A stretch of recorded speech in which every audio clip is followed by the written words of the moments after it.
I hope you're there. There.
Hi, Emmanuel. Hi, Emmanuel. You hear me? Yes,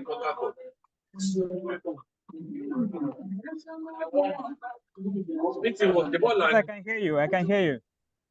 Yes, are you hear me? Muhammad Ali. Good evening. Yes. Nice. Thank you, Emmanuel. Actually, I think so. This is SDG correction team, which they're going to facilitate the SDG methodologies and the approach. Are you hear me? Yes, I can hear you. Yeah. So welcome. Yeah. Anyway, I'm from Somalia. I'm working for the local organization. It's called the SIFO Fish Organization. Mostly we are focused about the coastal climate change and coastal socio-economic community empowerment. Okay. Ali, please, can you give me a minute? I'm trying to set up my microphone. Just a minute. Then we'll continue with the conversation. Okay. Are you with me? Just a minute. We'll continue, please. Yeah, I hear you. Okay.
Okay. Greetings, everyone.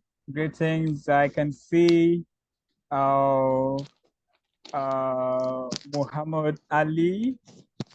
I highly acknowledge. I can see Idoroyin Effiong. Idoroyin, good evening. And thanks for joining. Prince Nathaniel. Prince Nathaniel, good evening. Thanks for joining. You can just unmute and say hi since the meeting hasn't started. Oh,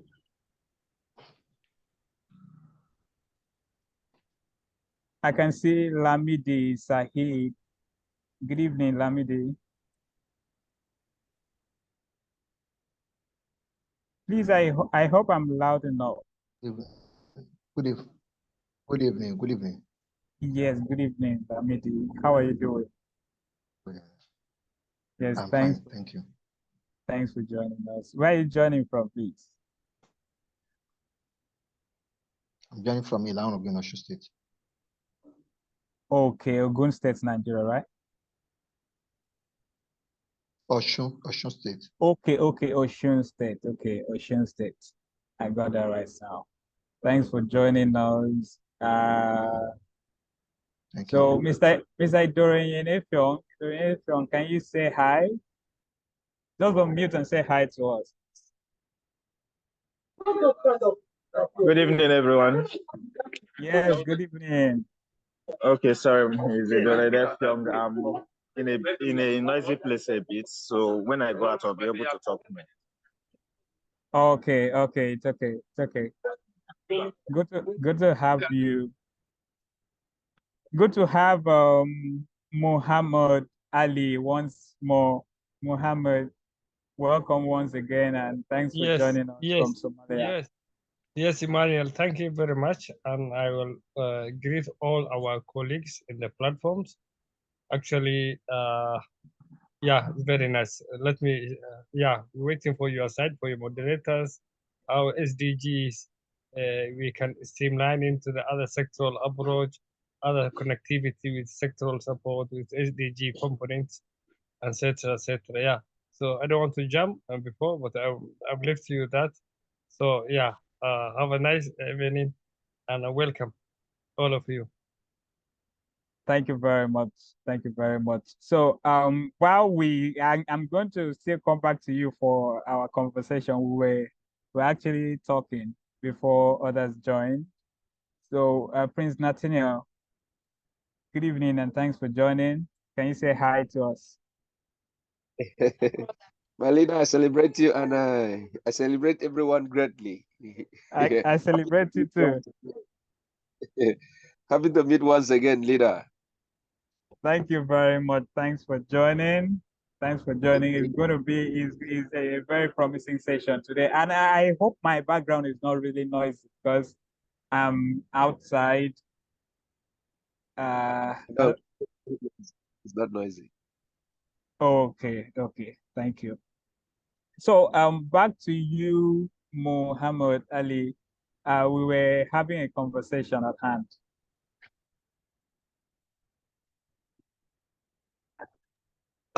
Yes, Emmanuel. Actually, our conversation is only how we are going to, operationalize an SDG components. As if I'm not corrected, but SDG it has 17 components. So Of that course, 17, yes. that 17 components, it has subsectors components and activities and the targets areas and goals. So each it has a goal, each SDG it has a goal and it has a target, an indicator, a target indicator. So although the funding it is very shortfall, or funding sometimes is very fatigues. So let us look for in the continental mainstream into the SDGs components regarding because continental independent the donor support or international support something etc etc. So let's look about which funding opportunities available as a globally. Is it a climate change, which SDG numbers that is currently is available funding in globally, or maybe we can approach funding from other donors or other charities which they can allow us to fund. No, let's look something at technicalities where we can work in the SDGs targets and where we can approach the funding based on that SDG thematic areas. Yeah, that's what I want to discuss with you and your colleagues.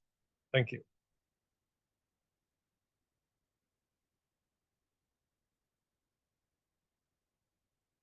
You hear me?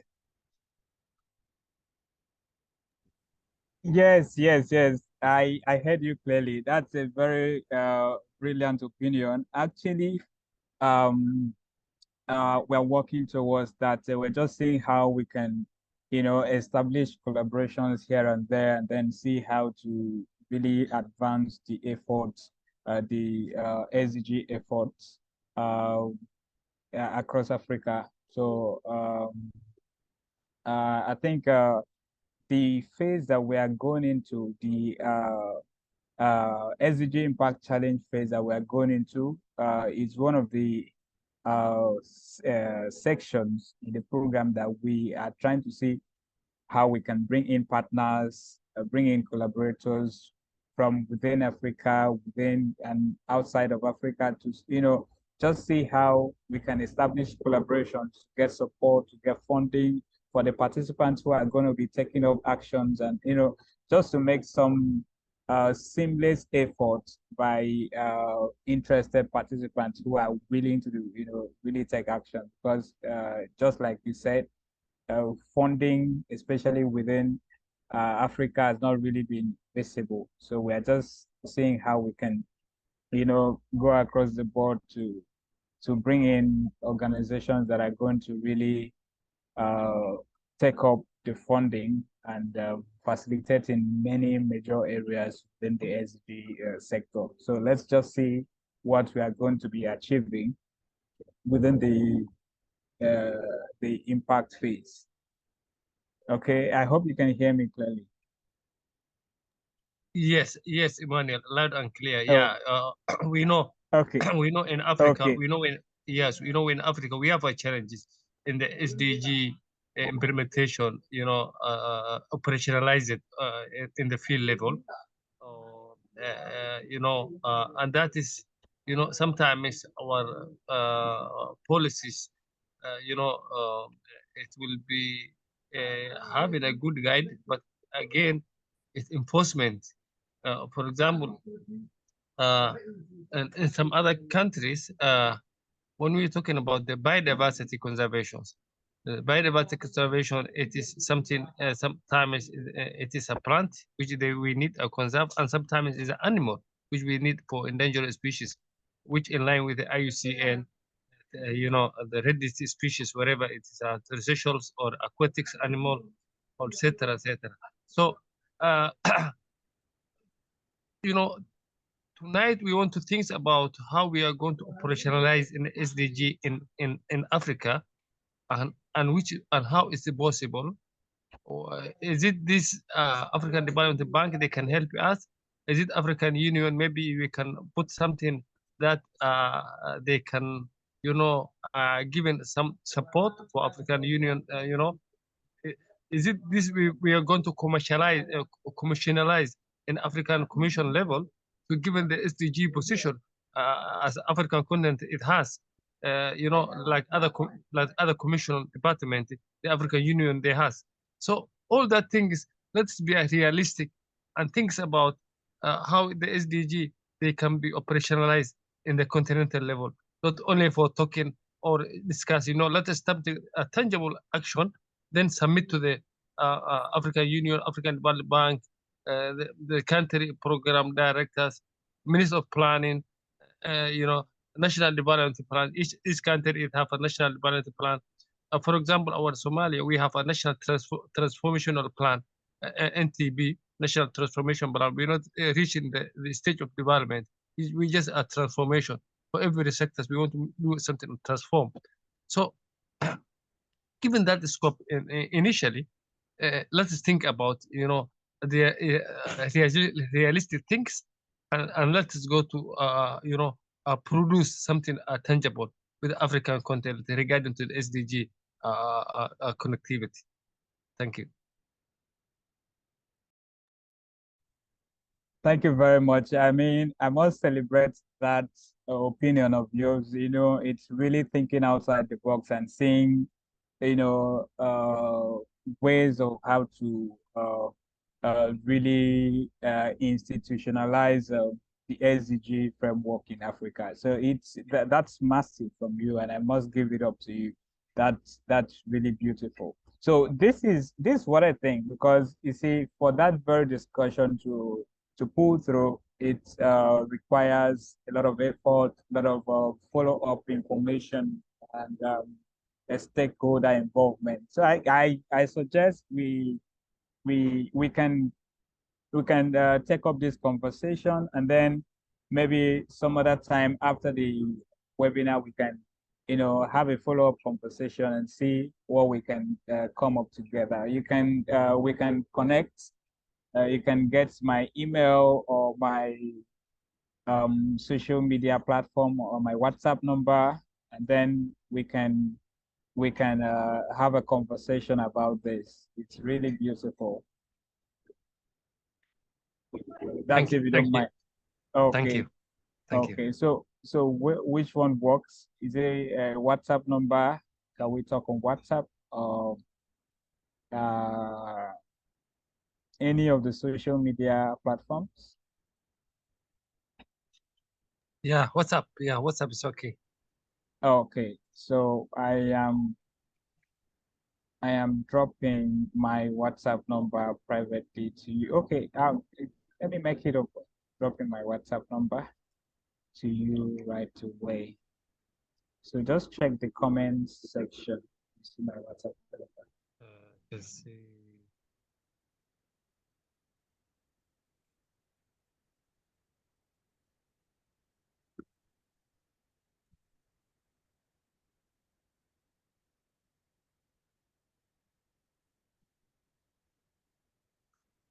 So I was going to tell you, my name is not Emmanuel. My name is Willie.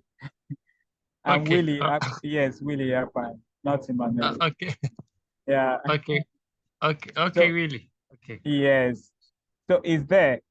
I've just dropped Yeah, it. yeah, already. I already take a shortcut. Yeah. Okay. I Oh, have it. I okay. have it. Okay. So we have a conversation. Yeah, let's give other colleagues, maybe they can have a thoughts or suggestions or contribution, whatever. Okay. So guys, how are we feeling? How are we feeling?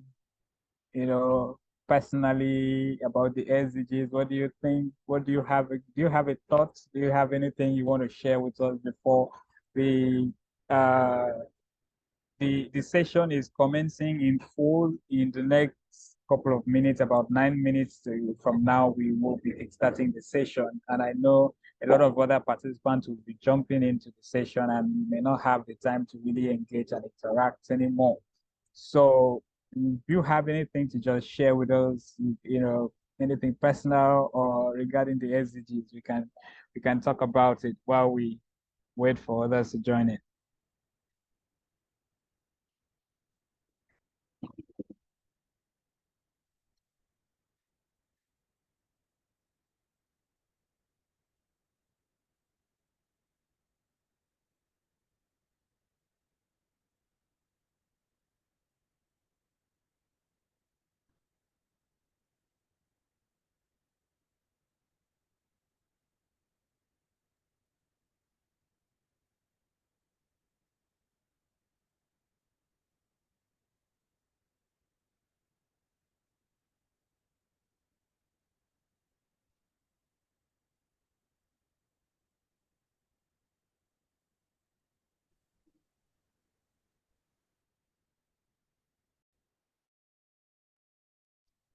Good evening, Miss Itowo Ekerete. How are you doing? Yes, I'm good very evening. well, thank you. Good evening, good evening. Thanks for joining us. We're so happy to have you. And we have been here a couple of minutes ago, so we have just been engaging with the participants. We've had lots of exciting opinions and feedbacks. So we're glad to have you. So we'll be starting in a few minutes. In a few minutes, just 7 minutes from now, if I'm not mistaken, we'll be starting the session in full. And trust me, today's session is going to be short and sharp. So thanks for joining us once again. It's always great. I think I should spotlight you for everyone to see you. Itowe Kerete is actually one of the facilitators who will be sharing her thoughts today in the webinar. In the previous webinar, she has been performing a moderator's role. So today I take up the role from her and she will be facilitating. Thank you. So I'm gonna spotlight you immediately for others to see your beautiful face. So please, yes, welcome Enene. Good evening. Hello Enene, good evening.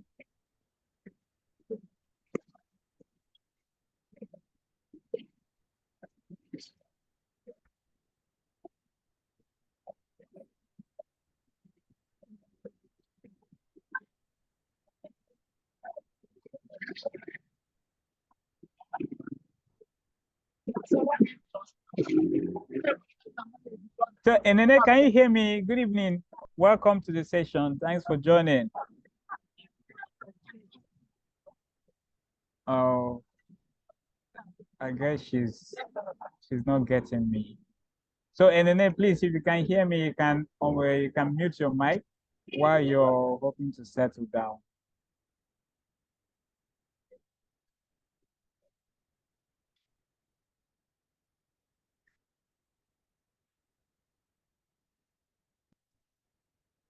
So it's always great.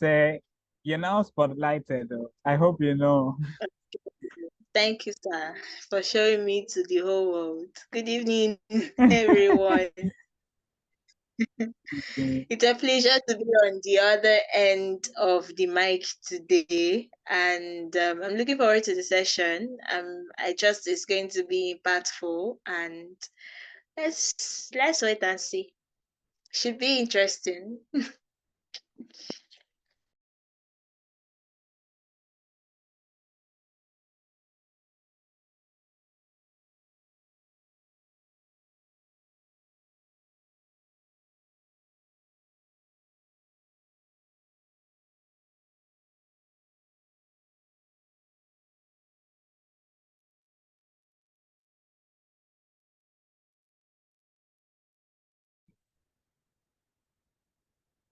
Okay, thank you very much. I heard you clearly. So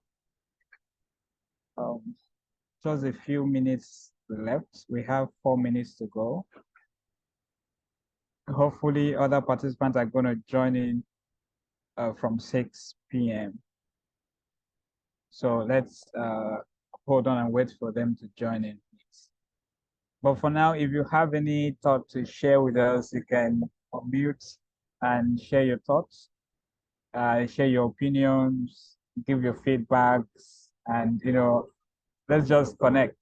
I mean, even if you don't have anything to say, you could just unmute, tell us your name, where you're joining from, and probably the SDG that you are passionate about. If you're doing anything on the SDGs, you can share with us, you know, just to get connecting, okay? So the floor is open while we're waiting for others.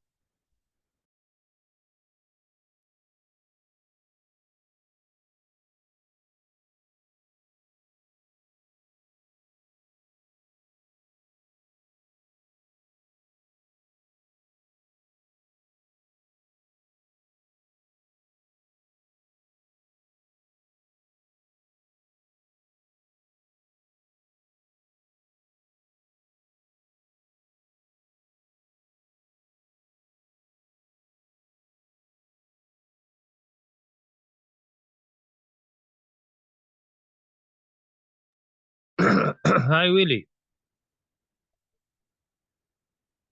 Hi, Willie. Are you hear me? Yes, I can hear you. Yeah.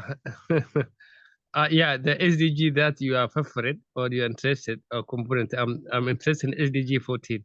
Yeah, actually. Oh, SDG 14. That's Yeah. beautiful. That's beautiful. Yeah, That's life, beautiful. life below the water. Yes, life below the water. And we have I think we have one of our facilitators today is actually doing something on that regard. So I think it will be a good opportunity to get connecting with him. that Yeah. maybe let me not introduce the person yet until he joins us. So Okay. one of yeah, you have a lot of like minds here.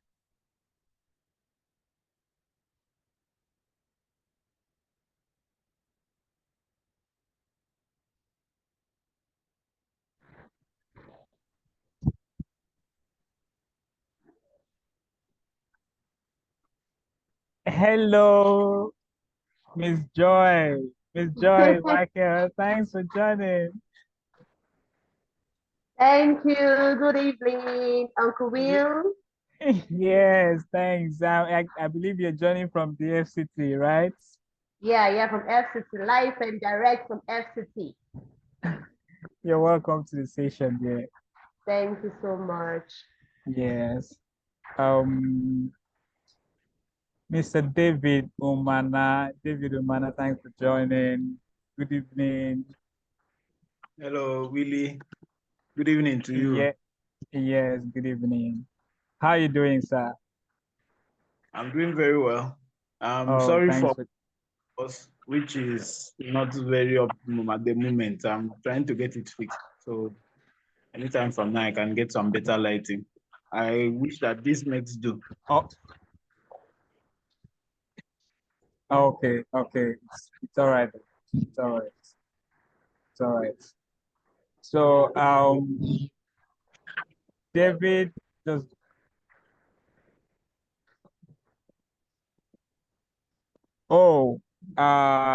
Mistura Shelley. I hope I pronounced the name correctly. Mistura Shelley. Hello, how are you, Shelley? Hello, Mistura. Yes, good evening. Thanks for joining. Good evening, everyone. Yes, good evening. So just Thanks for joining. Oh, is well understood. It's well understood. Okay, where are you joining from? Hello, where I'm are you joining from joining? Abuja. Oh, from Abuja. Abuja. Okay. Mustafa Ahmed just joined. Thanks for joining us, Mustafa.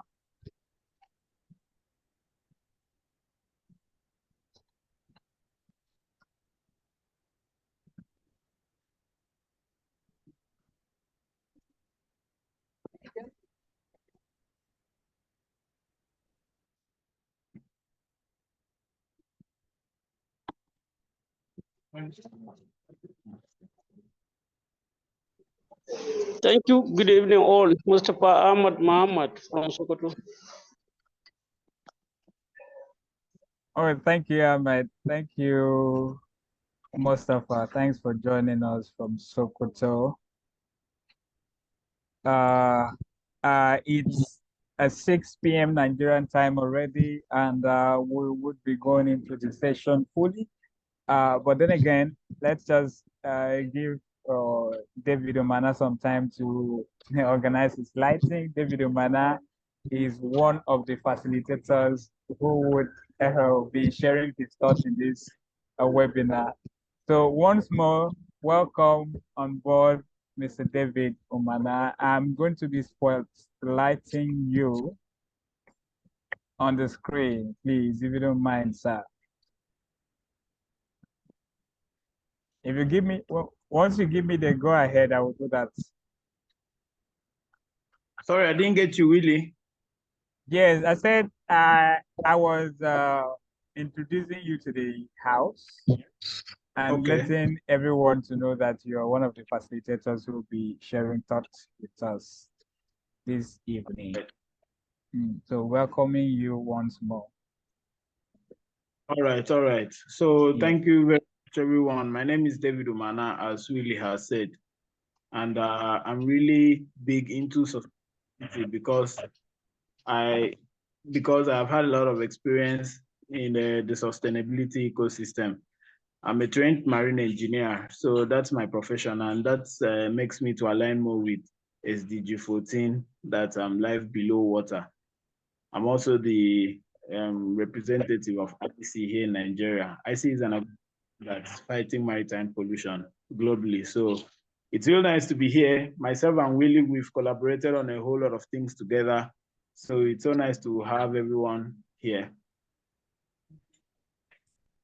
Yes, thank you very much, David, for giving yourself that extensive um introduction, self-introduction. So even before you joined us, I told one of the participants joining from Somalia, he is passionate about SDG 14, life below water. So I told him that he would be meeting his scope. So thank God that you're here and you've already introduced yourself on that regard. So Muhammad Ali. So you can meet your David Omana, who is also driving in the same sector with you. Yes, thank you, Willie and David Mana. Actually, I'm very much excited for your connection and introduction. So, actually, I'm very much interested in SDG 14. So, we are very much interested how the continental level can, can accelerate or having some networking of each or SDG 14, networking groups, especially networking group in terms of the capacity building, in terms of training, in terms of doing adaptation practice in the community level up to the governmental support. So we need to connect making connection between SDG 14 networking with the continental level and having some idea experience. Maybe let's go the SDG 14 with Nigeria, for example. SDG 14 has been approved. What other African continent country has been approved, etc., etc. Which area they are going to approve? They approve already. Is 70% or 60% or 40%, something like that. Taking some idea or learning interaction between the continental member states. Thank you.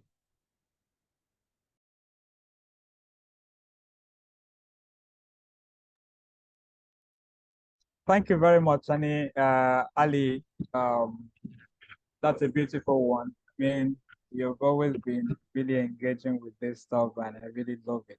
So we have the floor, just waiting for the third facilitator to join in. It just informed me that just in a second or a minute or so, is going to join us. So let's just wait on him so we can start the session fully.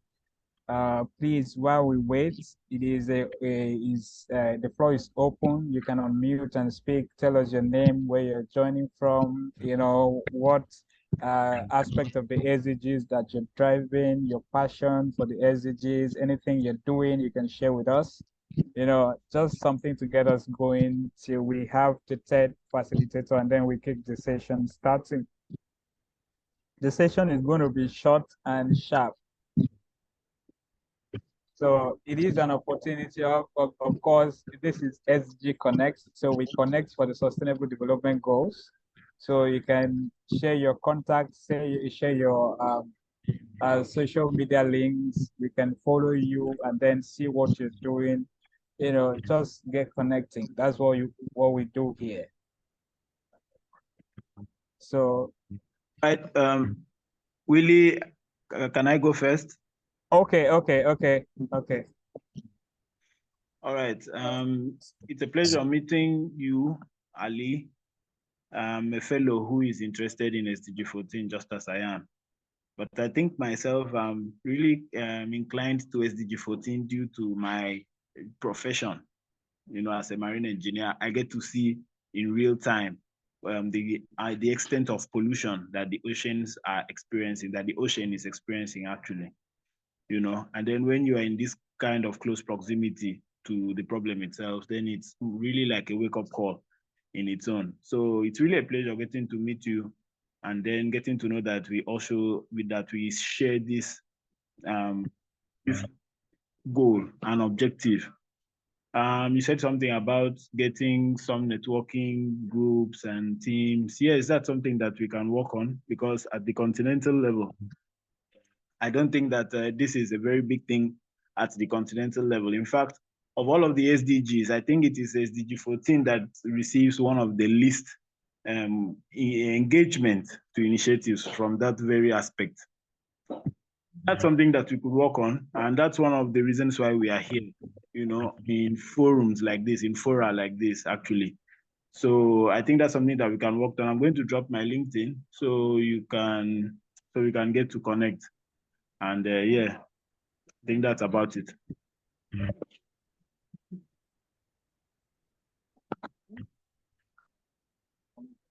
Thank you very much for your summarizing. Actually, yeah, we're waiting from your side, leading this platform, creating networking for SDG 14 or any SDG thematic areas. Let us look for how, you know, we can improve in terms of the ocean pollution, in terms of the you know, the habitat degradation, in terms of habitat degradations, in terms of the, you know, conserving the marine mammalogies and marine reptiles like the sea turtles, dugongs, etc. So all that thing is, it is something, you know, but you know, but what things? Let us keep our mind when you're talking about the SDG 14.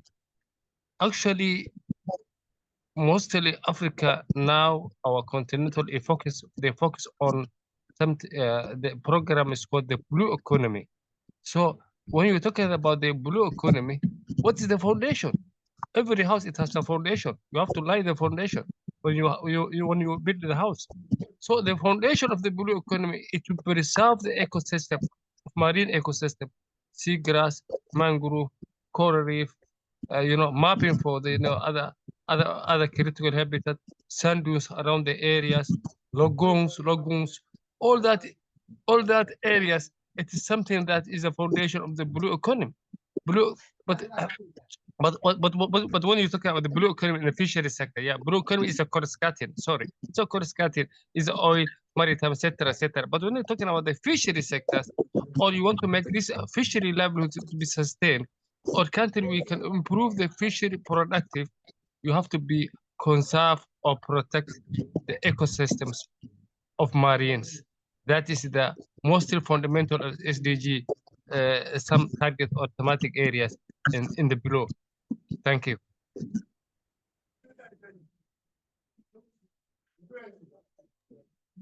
Thank you very much, Muhammad Ali. Ambassador Israel has his hands raised. Hello, Ambassador. Do you have anything to say?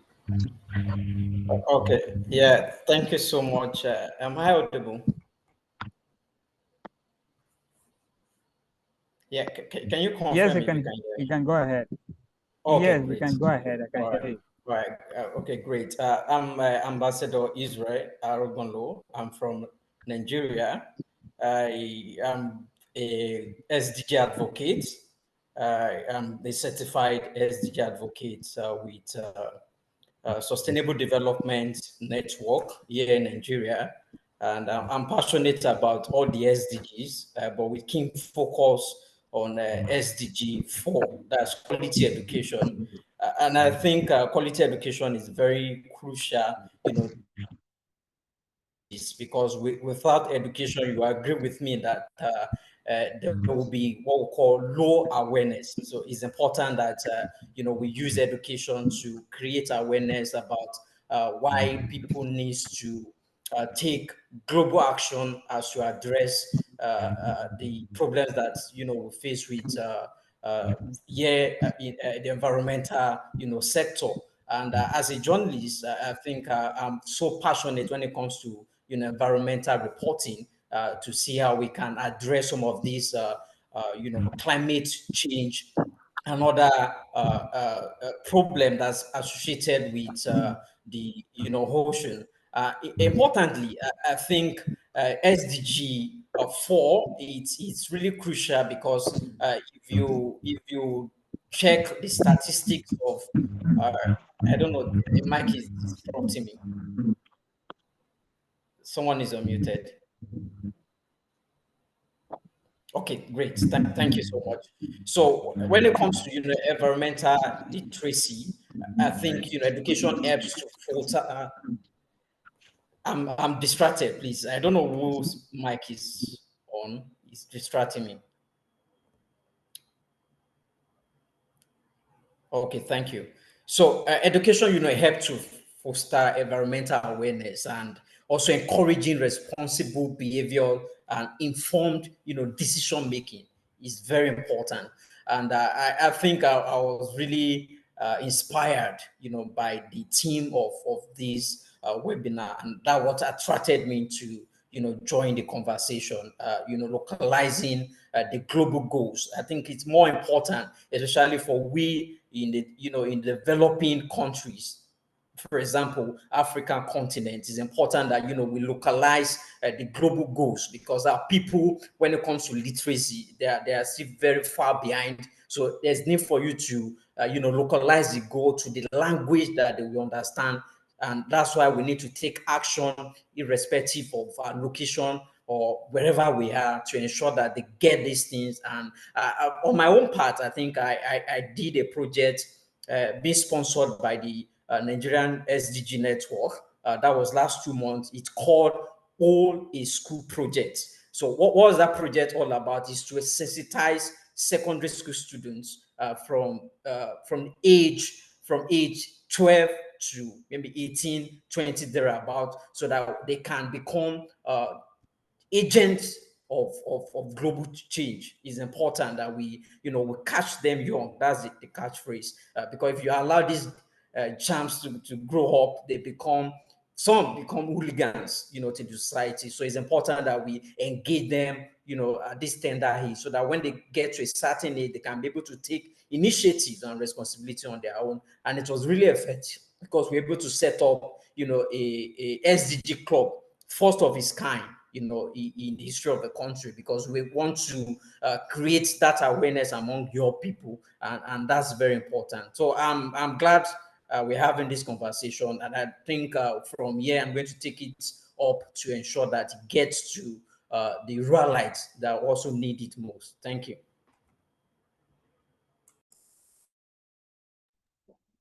Thank you so much, Ambassador Israel. Thank you. It's really awesome that you've already, started to do the things that we have been talking about in the SDG Connect project.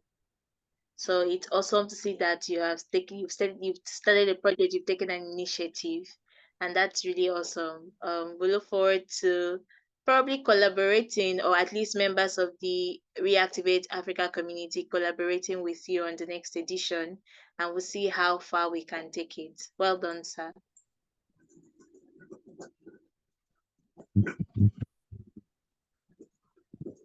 Thank you, Itowo, for quickly stepping on that. That was beautiful. That was beautiful. And Ambassador Israel, I must agree with you that SDG 4 is very, very crucial. It is very, very crucial, because without awareness, without education, definitely all other goals can never be achieved. So I agree with you so much. That's why even here we are encouraging advocacy, sensitization, awareness campaigns, just for people to get to know what are SDGs, how can I, take an action, how can I get involved, and all those efforts are education, are sensitization. So it's actually using SDG 4 to achieve other SDGs. So I thank you so much. So at this point, the session is going to be starting in 4. I we have still not had the third facilitator, but hopefully he's going to join in any moment from now. We have not had him. So we will start the session. Once again, I want to welcome you all to this very important session.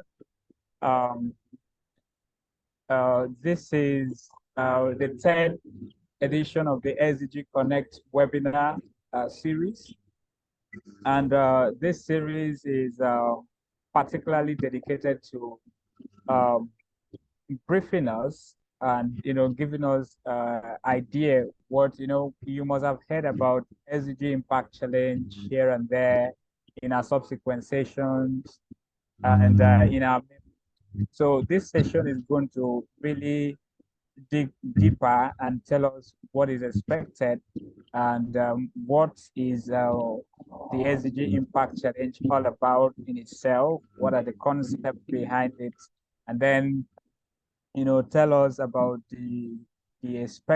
what is expected of all the participants and what is not expected, because actually there has to be a need. Everything has to be tailored to what we have in our framework, in the program framework.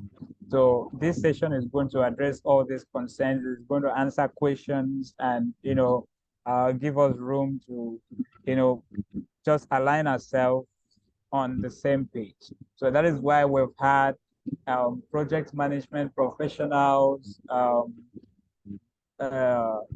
measurement and evaluation professionals, program managers, and sustainability officers. Okay, we're going to be talking to us and addressing all these concerns. So welcome once more to the SDG Connect 3.0.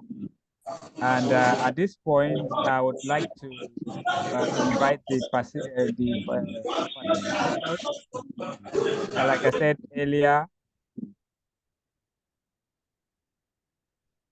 I said earlier, we have Ms. Itowe Kerete as one of the facilitators for this webinar. Please, Itowe Kerete, can you say hello once more? Hello, everyone. Good evening. Good evening. Thank you for having me. Thank you. Thank you for joining us. So we also have Mr. David Omana, who is the representative of IC Nigeria. Hello, Mr. David. Can you say hello once more? I know you have spoken before. Everyone, like Willie said, my name is David Umana. Nice being here. Okay, David Umana, please, is your video on? I would like to spotlight you while you're speaking. I can't turn my video on right now because I'm having some issues with my light here and it's being fixed at hand. So it can be coming up anytime. Okay. So maybe by the time you're speaking, that must have been done. Thank you. Exactly.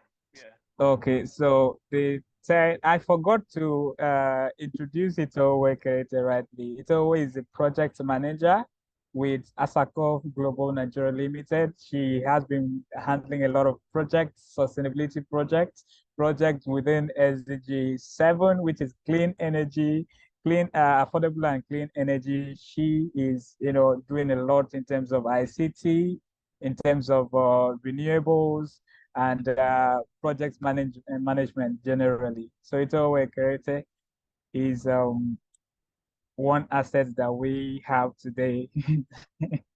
And the third facilitator is Mr. Emmanuel Ikule, who is the executive director and founder of Elexia Trust Foundation Nigeria. I don't know if Mr. Ikule has joined. I haven't seen his name.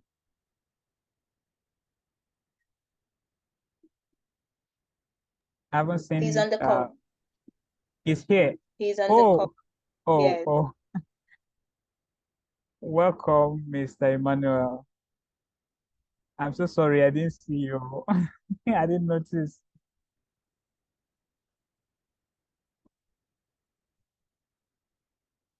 Hello, Mr. Emmanuel, are you there? Please, you can unmute and just say hi to us, and then we proceed to the session.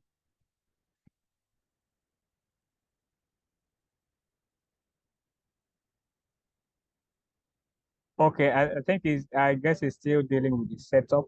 So Emmanuel Ikule is one of the facilitators today who will be speaking with us, sharing his thoughts on the subject of the webinar. So welcome, Mr. Emmanuel. It's good to have you. So straight into the session of today. Do everything.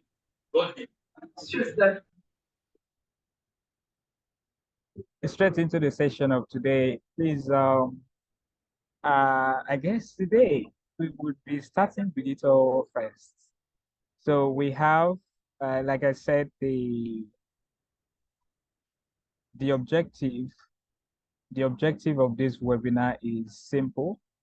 The webinar is designed exclusively to provide clarity and guidance on the SDG Impact Challenge phase. You must have heard of SDG Impact Challenge. It's going to happen somewhere in the program. So today we are going to be talking about what SDG Impact Challenge is all about, the tips, how you can go about implementing an action on the SDG, and what is expected of you during the SDG Impact Challenge phase, what is not expected, and also give you opportunity to ask questions, and we give you possible answers. So the key topics that we're going to be addressing today is first, we would be understanding the SDG Impact Challenge. So at this point, I want to leave it to the capable hands of Ms. Ito Oekerete to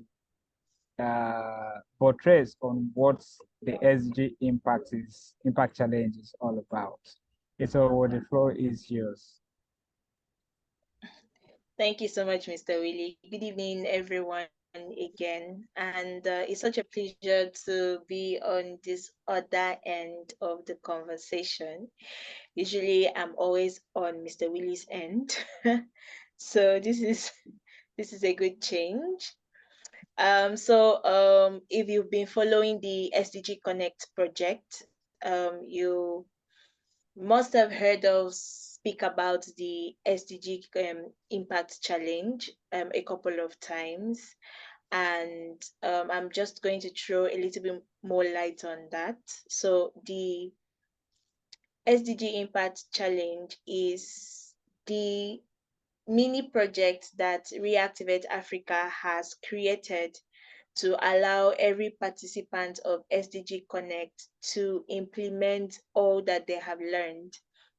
We've had the SDG Connect 1.0, which was the introduction to the project, where we talked about all of the SDGs, and we really did, all of our speakers or facilitators did dive in to explore the history, how it came about, and the SDGs that are on ground right now, and the timeline that we have. And then we had a second edition where we picked a couple of those SDGs and dive deep into them. So for this session, or for this project, for this phase, we are going to be implementing all of the things that we have learned. So we are going to pick a project, we are going to come up with a project. It could be an individual project, it could be a collaborative project.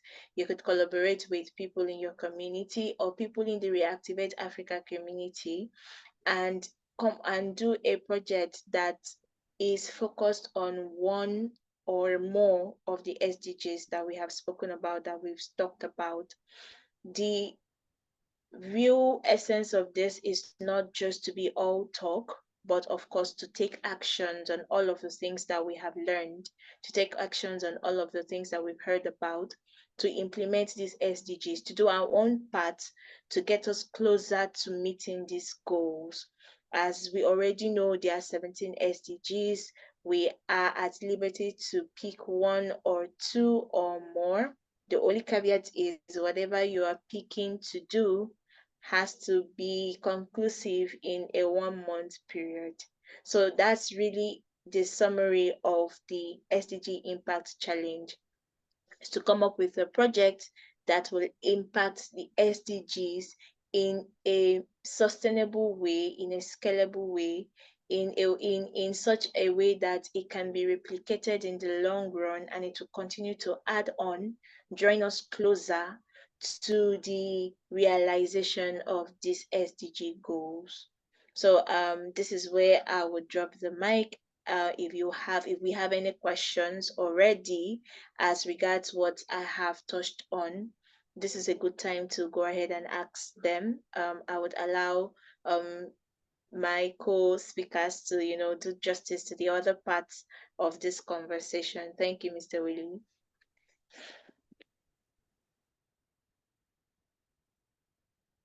Thank you, Isowo Ekerete. That was a beautiful one from you.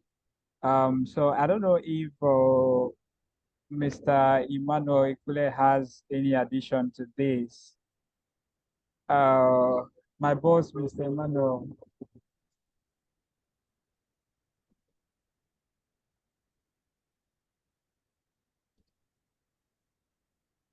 Hello, Mr. Emmanuel. Please, do you have any addition to what Isowo Ekerete has said?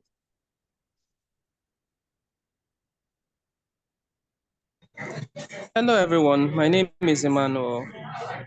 I'll crave your indulgence to give me some few minutes. I'm in a very noisy place, so let me just get a better place and then I will respond.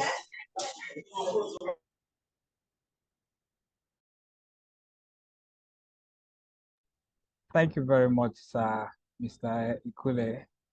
That's a beautiful one. So this session, like I said earlier, is going to be a collaborative session where the facilitators are going to be collaborating to share their thoughts with us. And we also expect all the participants to engage actively so that we have very a robust session.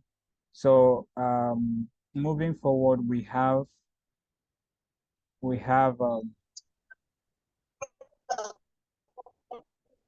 okay.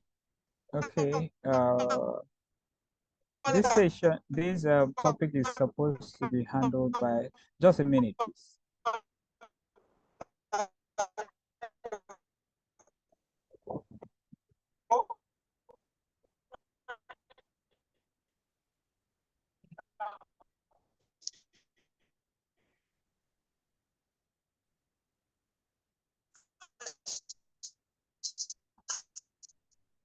Okay, the next item to be addressed is for us to know what is expected and what is not expected during the SDG Impact Challenge phase. And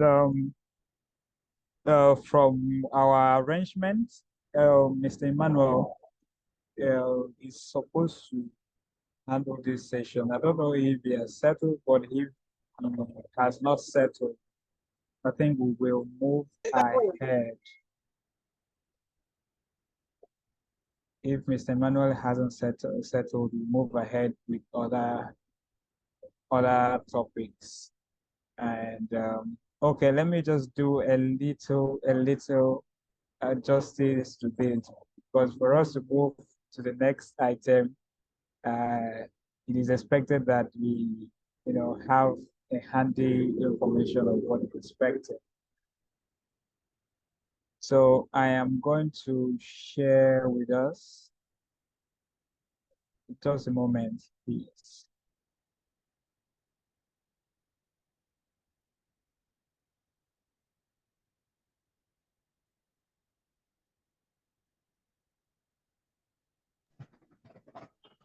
Hello?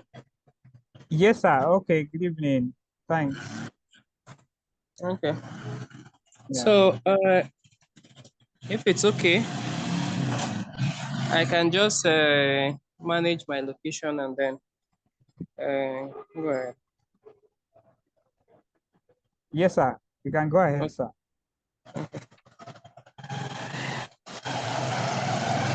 So, Good evening, everyone, and apologies for joining. Let me say late. Also, please plead with us.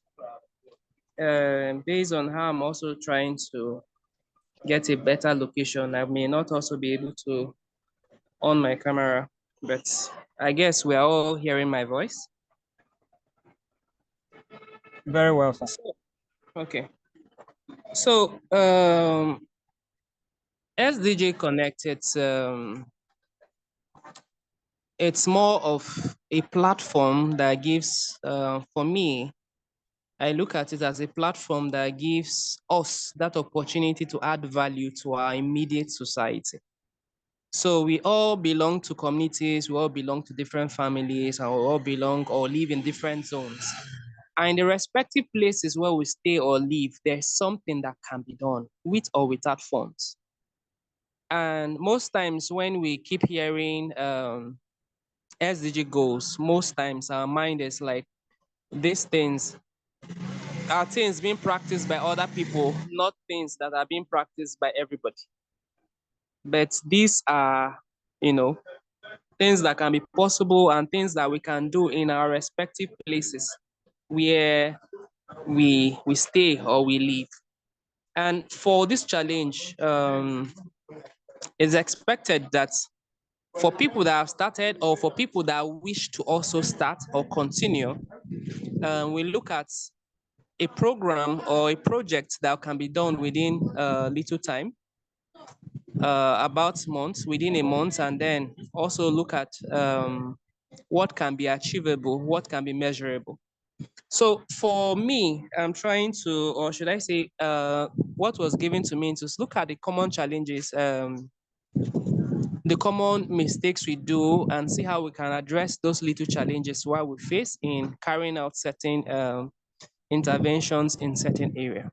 So I may not be specific on the goals, but I may just list one and give an example on how a project can be done and the little challenge that may be associated with such a problem, and then see if we that are having similar problems, see how this can be solution or be an advice to what we are currently doing. So for example, you wish to carry out intervention around health. Let me be specific on hepatitis. People are dying currently, and it's one of the epidemic happening that it's currently like worrying our country so much. So you want to carry out intervention around hepatitis. First and foremost, it's always good that if you want to do an intervention, you have to have knowledge about the field you want to carry out intervention in. That is one. You check on the available data that is available, not just you woke up that day and you feel you should do something. That will necessarily not work, particularly in the community you want to carry out an intervention in. So the first thing is, in your community, what are the issues? You, on your own, you may look at maybe needs assessment. What is a need in your community and how you can address it? So when you check and then know what is the need, and if in your community a lot of persons, your young persons are dying, that's already a target group, that is young people, youths, are dying on hepatitis. That can be a reason for an outreach, for an intervention in a particular area. So with or without funds, the first thing it's to do is you have identified a need or a problem that requires solution. The next thing is, okay, if people are dying in my community, how can I sensitize people and how can I be able to connect other persons that are having this to the relevant places for care and all that? So some of the mistakes some people feel and do is without carrying needs assessment in a community, may they just decide on a particular thing and decide to go and implement it in such a community. If they cannot connect to the solution you are bringing, it's of no use. That is why currently, before you carry out an intervention in any area, and even if you are any target population, you have to also include them in the solution you are bringing to them to ensure ownership. If that cannot be done, it limits the impact of the intervention you are bringing. So as I said earlier, if it's around hepatitis, discover that hepatitis, it's like the problem in a particular area. One, there's what we call community entry. So outside you being aware of the challenge you have, after you look for a team, people that have like minds, or an NGO that works around hepatitis for technical expertise and maybe resource mobilization or funding, or who are the other persons within the community that can also speak to your goal. If that can be done, you already draft down that in a concept note that can be relatable with your partners or with your team. That can be the first step, because the idea in your head cannot be implementable. You have to document it, put it down so that you can also measure what you have already written down. When that is being done and you have your team, you also outline what are the activities you wish to carry out. So that should be captured normally in your proposal, right? So in going for intervention, after everything has been captured down, and if you are looking at an intervention within a month, you'll certainly be looking at, okay, the first step is get the proposal. With a proposal, maybe community entry, or should I say advocacy, can be the first one. Means the gatekeepers in every community. Maybe you have the chiefs of the ballet, or those persons that you can as well reach out to. You may have youth leaders, since the target population is youth, who can help in mobilizing the young persons in that particular community. So advocacy can be for first week. Also, why doing advocacy to the gatekeepers, you also look at the primary healthcare center that is close by. You may not have the test kit, just like we are saying, we're also looking at a project that will be cost effective. That means you reach out to those persons that even without funds can support the process. So you reach out to primary healthcare center, or possibly the nearby one should be the location or the venue for the activity. That means you are not paying for all. The kits itself, the primary healthcare center will provide. So you're only bringing people to access the service. So then you get the dates that also be convenient for them. So inform them on the particular day. The chiefs or the youths that you have communicated with will already send down the message to everybody. On that particular day, they will come. So most of what you'll be doing will be coordination with little or no expenses on your own part. If you are buoyant, or at least can support a little, that means there can be something like refreshments, and it can be light. It's a walk-in test. People that come will walk in and then get their test done and they move. It can be 1 hour, 30 minutes. Somebody with exposure or experience in that particular topic will come and talk to people about it. Afterwards, those that wish to get treated, tested, we test. And then with that data, you'll be able to reach out to those that have been tested positive and connect them to the facility. Also know that even without your effort at that point, the primary health care center that have assisted in carrying out the test, automatically it's a facility. So those persons could actually also access service at that point. And afterwards, most times what we neglect doing is writing appreciation. You reach out to people to help you in doing something, and then at the end of the day, no appreciation. You feel that it's their normal duty now, so they're expected to do that. No. So we expect that at closure of every program, you write appreciation letter back to all those persons that contributed in one way or the other. These are the mistakes sometimes you do in implementation. That can be done. If those persons, even without money, they will know that their inputs were valued and their time was also respected. After that is being done, reporting. A lot of people do reports and do implement activities without reporting anything about it. So most time that has been also the bane of a lot of projects or a lot of NGOs. They do good projects, but there's no report for it. And in the NGO sector, if you do any activity without reporting, indirectly it means you have not done anything, because it's the report that makes it also tangible that yes, you have done something useful and something that subsequently other persons can also relate to it. And if there's need to also scale such a project to other areas, it's that report that will actually guide. And also, while working also afterwards, those reports should capture pictures. And this is also another place where even within your team, sometimes we don't give credit. Sometimes some persons will come, people like photographers or videographers, they come and help you in coverage. And most times we don't give credit to them. It's important. Those little efforts people make, appreciate them. Even if it's phones people use to snap pictures for you, you credit them. Those are the little mistakes, because subsequently, if that person sees that other persons are captured and they are not, they may not feel willing again to also support you. And I spoke earlier about team. The essence of intervention is not for personal ego or personal to boast that, yes, I've done this. The essence is to add value to the society. So anything you do and you are looking about personal bragging rights, then it actually limits the impact of such an intervention. So it doesn't matter if your name at the end of the day is not mentioned, but the important thing is if at the end of the day, a lot of lives are touched, that is what is relevant. So it means including as many persons that can queue into that project. As long as those people can queue into it, and as long as more persons are reached, is better than you saying that it must be around or how you want it. You go and do intervention that only adds value to 20 persons. Meanwhile, you know that reaching out to 2 NGOs or 3 NGOs, you may end up reaching to 500 persons or 1 million persons.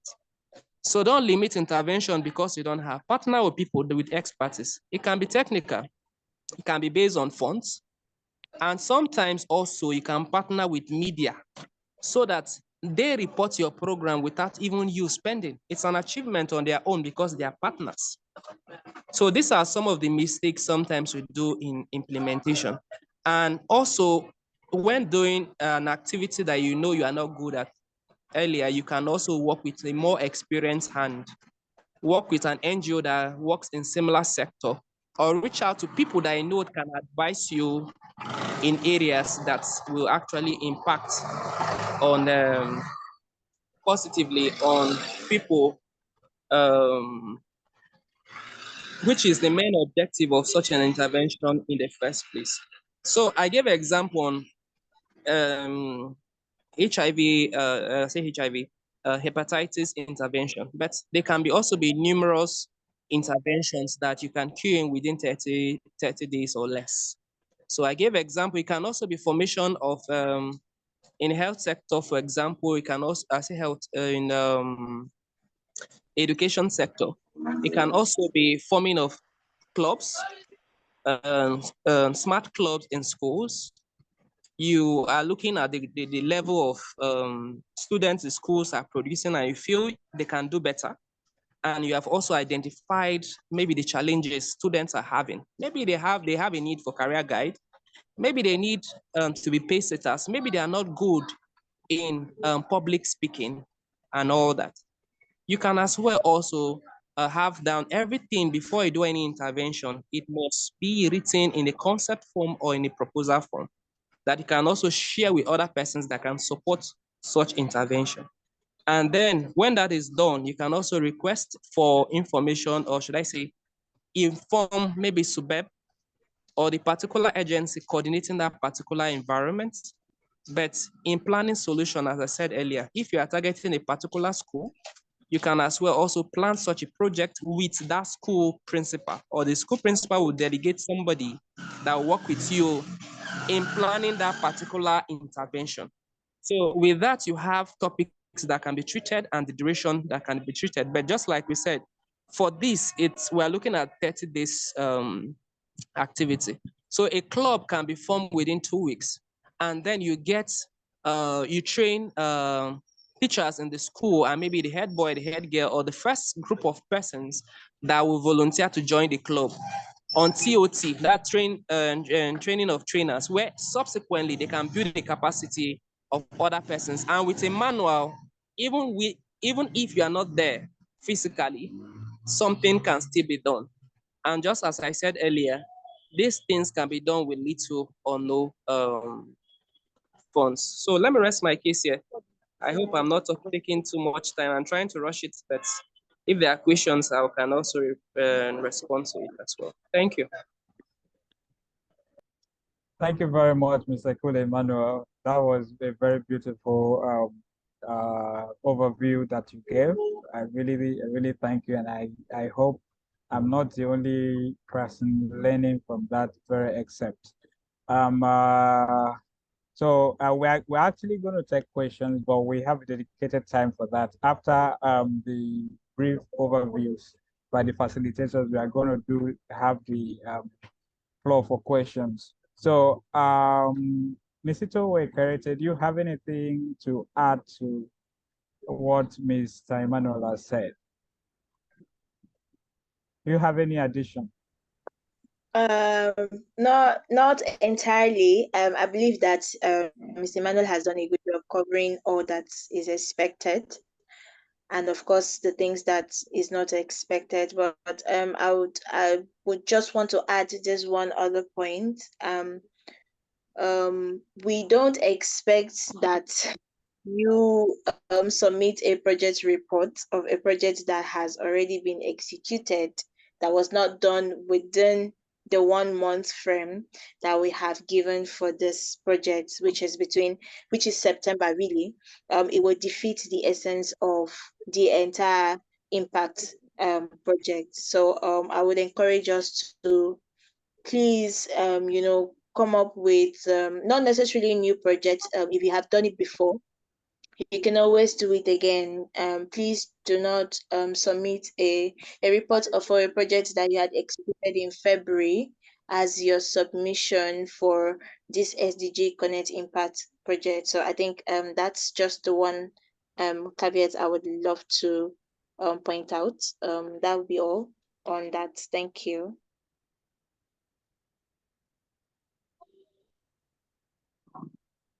Okay, thank you very much, Mr. Towo. Please, can you hear me? Loud and clear, sir. Okay. Once again, I'm sorry. My location is just an open environment, so you may hear some noise from the background. Sorry about that. So, just to add to what Mr. Manuel and Mr. Towa said, we are trying as much as possible to, to trim down the expectations. I mean, the expectations into something that is going to be uniform. So we came up with a template of which we are going to share with all the participants, but I think it is necessary I just read an excerpt from that template, because we need to understand what and what not. We need to understand what is expected and what is definitely not expected. So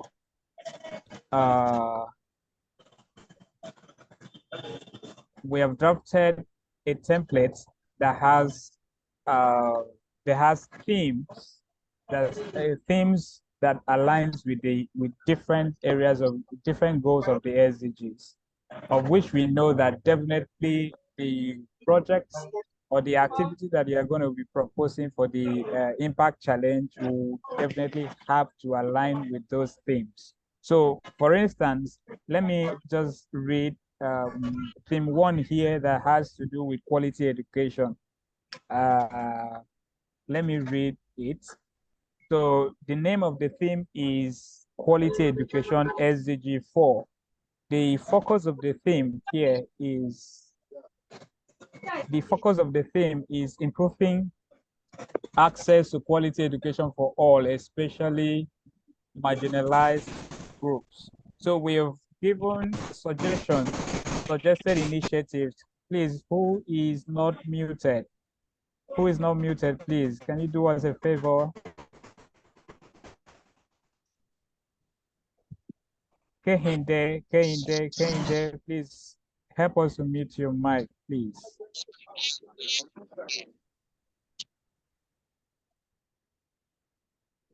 Okay.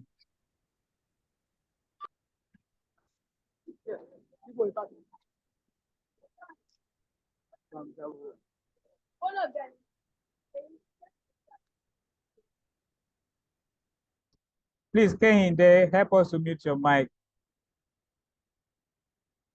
Okay, he has done that. So back to what I was saying.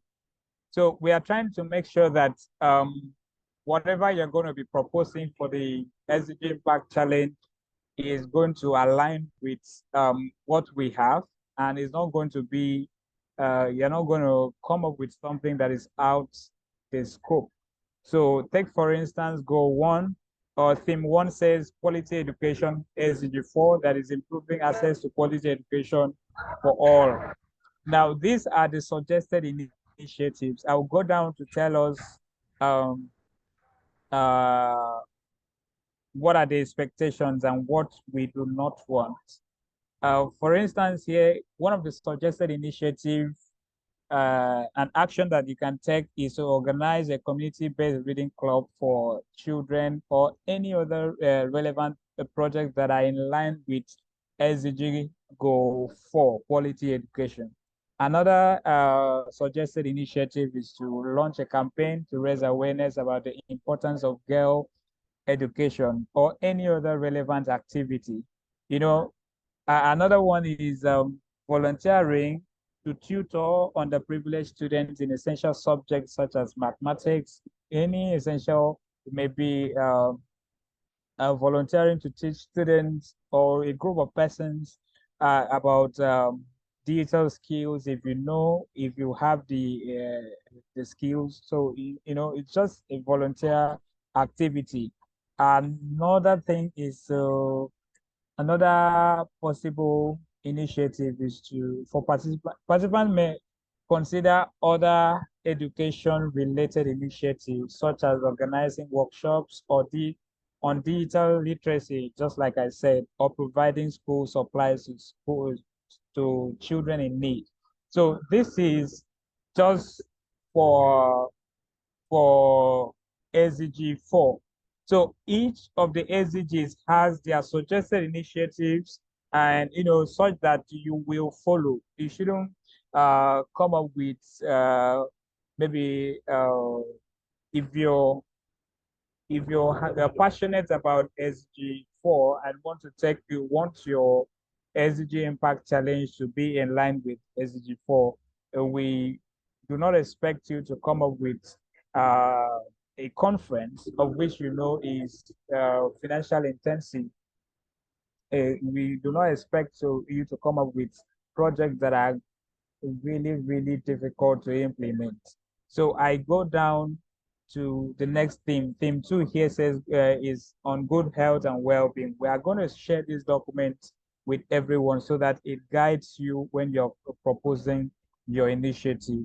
So this one on the action, an action could be to organize a local health awareness campaign on hygiene, nutrition, mental health, or even hepatitis, as Mr. Emmanuel said earlier.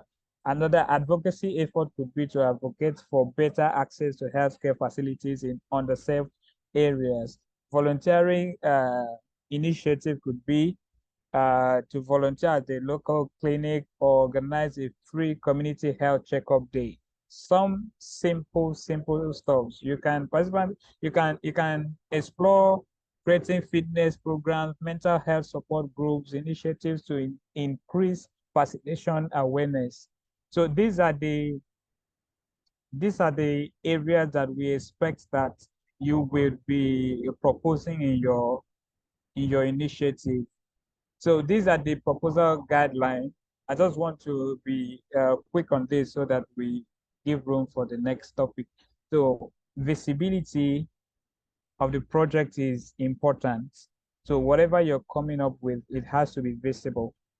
The solution must be practical and achievable within the period of time, the 30-day period that you are given to put this together. The resources required should be minimal, focusing on volunteer effort, donations, or in-kind contributions. So it has another thing. Another guideline is that it must be measurable. Your impact must be measurable. So your proposals must include clear metrics. For instance, number of people you intend to impact, amount of waste in, if we take, for instance, you want to, take an action within the waste management area. So the amount of waste reduced has to be included, for your impact to be measurable. Number of trees you're planting. Take, for instance, you want to plant a tree to, save the planet. The number of trees you are planting or you intend to plant has to be also included, just to enable your project, your impact to be measurable. So if you're planting a 1,000 tree and then you're not giving us the number, it means you've done nothing. So the impact should be quantifiable and time bound with results that can be traced and reported. Now, another thing is community involvement. Initiatives must be designed to benefit the community directly and should encourage ongoing participation. You don't come up with a program that is not in line with the challenges in your immediate environment. It has to be something that, solve a particular problem that the community is facing. And please, I hope you can hear me. I've been notified here my internet is poor. Yes, we can hear you. Okay.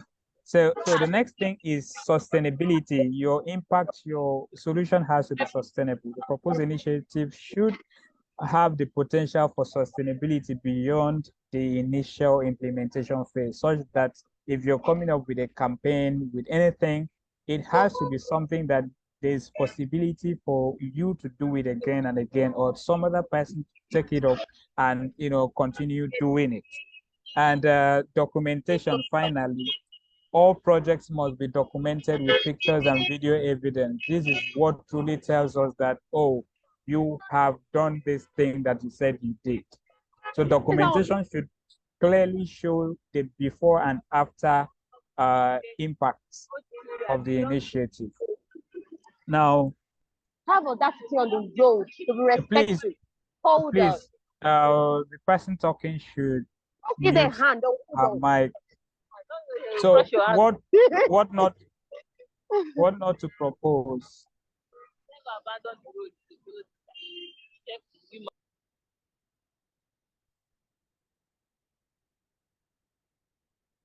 Okay.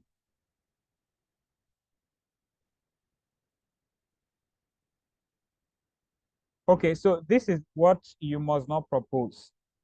First is a high cost initiative. Avoid proposing solutions that require significant financial involvement. Large infrastructure project or expensive technology, no, not for now. Not for now, not for this project. Second is complex or time-consuming projects. Initiatives that cannot be completed within the 30 days.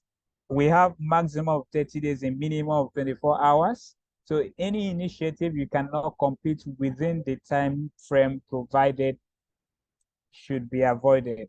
And the third is projects requiring extensive expertise. If it is something that you have to, just avoid projects that require specialized knowledge or skill that are not readily available. Maybe knowledge that you don't have or you don't know someone who has. Avoid putting up initiative that relates to that. Now the submission format for your proposed solution are going to take this form. So before we are going to be providing a link for your proposal submission. So before you click the link, you have to ensure that first the project that you want to propose, it has a name, it has a title. So you provide a clear and concise title for your initiative. Second, it has to have an objective, a brief description of the goal of what you want to achieve. So an action plan. So you have to provide the steps you will take in implementing the initiative. And it has to resources that is needed. We have to ensure that your initiative is not too demanding on you. So list any materials that you intend to use that for implementing your project. Then timeline, provide a timeline for the implementation, ensuring that your initiative will be completed within the 30 days period. And documentation plan, very important. You have to describe how you will document the project's progress and impact. So this is just a brief. We are going to share this template with you alongside the link for you to submit your proposals. So I had to step on this, at least to give us a brief on how the project, the SDG Impact Challenge and your proposal should look like. So at this point, please, if you have any question, just have it. We are going to dedicate a time for that. I would like for us to move to the next subject of discussion. And this time, I will be calling on Mr. David Umana to provide us with the implementation tips as regards this project.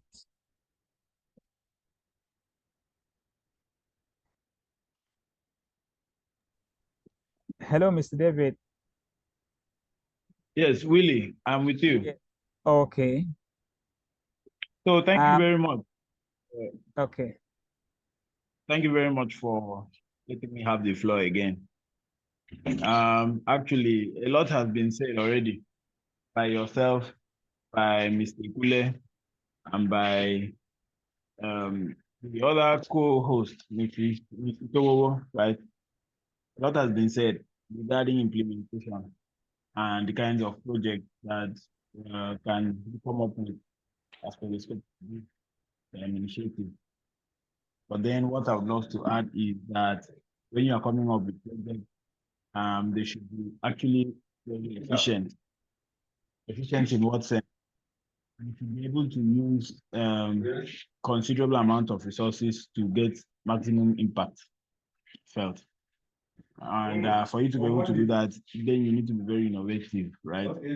You need to possess the ability to look at your surrounding, your immediate surrounding, your immediate community, and then be able to come up with very innovative ideas as per what kind of solutions can be implemented in such communities.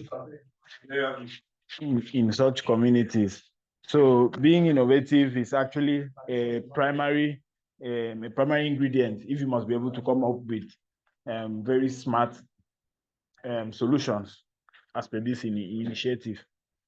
And then something else that I would love to add is that Mr. Willie has really emphasized a whole lot on be like what your cost estimate should be like as per the scale of this initiative. But then something else that I would love to add is you can actually dream a very massive project, but then you can start small. You may not dive into the project in a whole.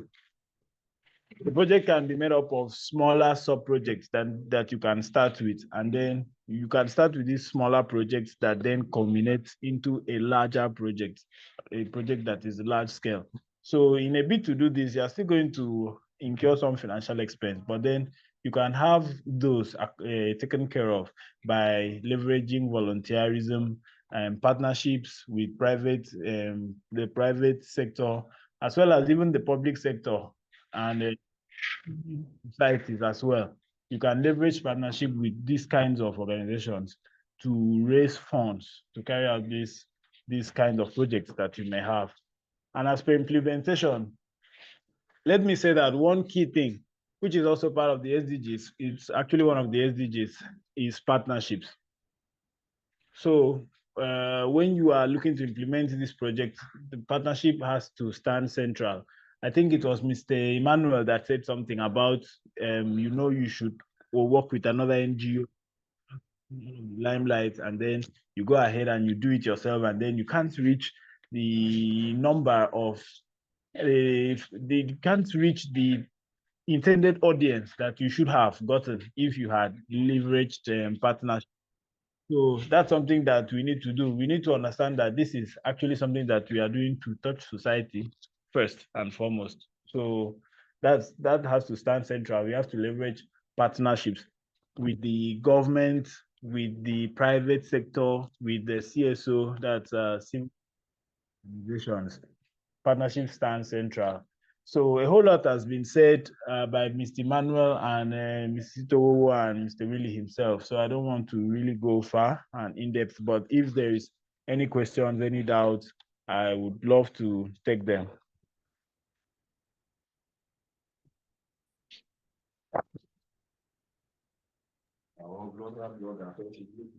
Thank you very much. Thank you very much,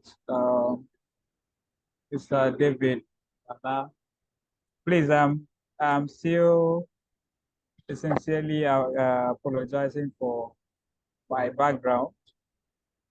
Please. That was a very good one from Mr. David. I agree with him completely. Partnership is very key in implementing the SDGs. Sometimes you not need to go all yourself by yourself. You have community members, you have other stakeholders that you need to reach out to. You want to perform an advocacy action, you want to volunteer on something, you have a whole lot of persons or stakeholders you need to reach out to and then communicate your idea with them, see how they can come in terms of sponsorship, in terms of taking, just taking up the action with you and achieving the success. So there's a lot to do through a partnership. Thank you very much, Mr. David. So at this point, we are going to taking questions from participants. If you have any question, I can see 2 hands already up. Manasseh and Ambassador Israel. So I would start with Manasseh first. Manasseh, please, you can unmute. Good evening, sir. Yes, good evening, Manasseh. Yes, sir. I really enjoyed this session because it helped me a lot this evening. But I have one challenge. The community where I was working is a very deep community. So the community asked us to build a library for them. And we're already on the library issue. But we also want to send them on computer literacy. So now, and I wanted to use that training as my impact, as my project for the SDG. But now the school will be resuming on the 16th of September. That's in Ogun State. I don't know, will I be able to use the 2 weeks to do this project, or I'll have to use the complete 1 month? That's my question, sir. Thank you.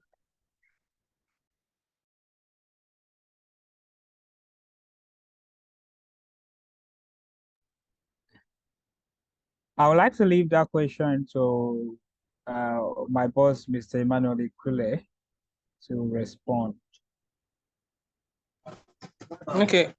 Good evening, and thank you for that feedback. One thing about this type of intervention is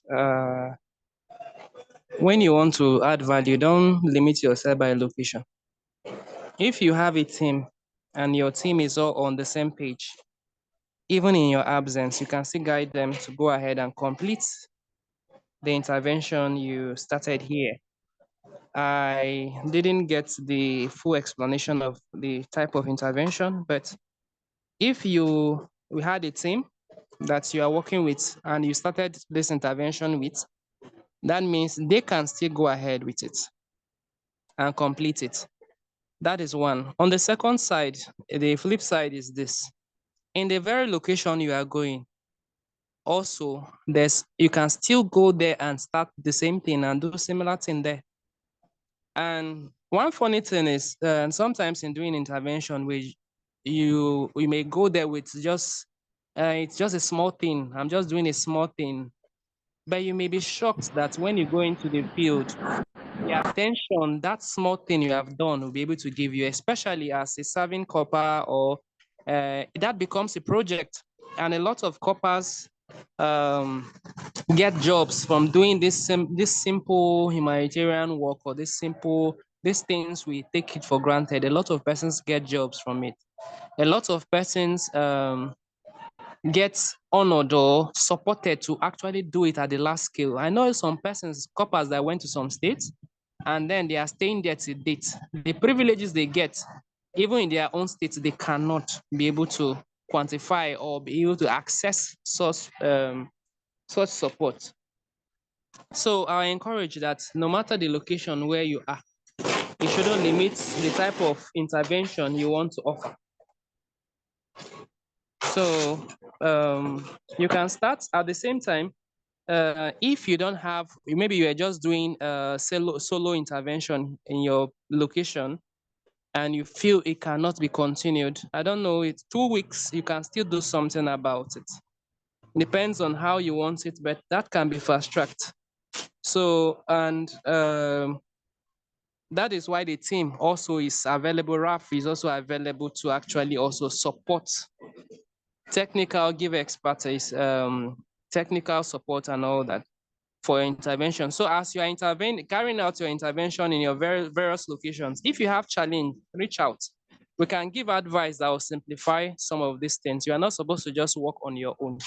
We are also supposed to work with guide from us. Thank you. If I may add to that, I'll share from a personal experience. During my service year, I had a project that I wanted to do in my place of primary assignment. The focus was the SDG for education. So it was an outreach secondary schools, and coincidentally, I served during COVID. So I couldn't implement that project, but what helped me was I had proper documentation for everything. So for every step of the way, I had a document that could guide anybody who laid his hands on that document to implement that project.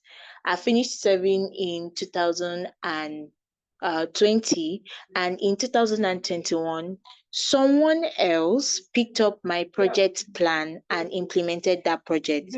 Now, since 2021 till date, that project has run. It has happened every year after. Now, it was a project that I initiated, but I couldn't complete it. So if you have a proper documentation for what you've already started, it will be easy to pass it on to your team. Secondly, I think you mentioned something about the local government being very big. Your project must not cover the entire local government. In the clan or the community or the village that you are, you can do the project in that local, not necessarily trying to cover the entire local government. I hope this helps you.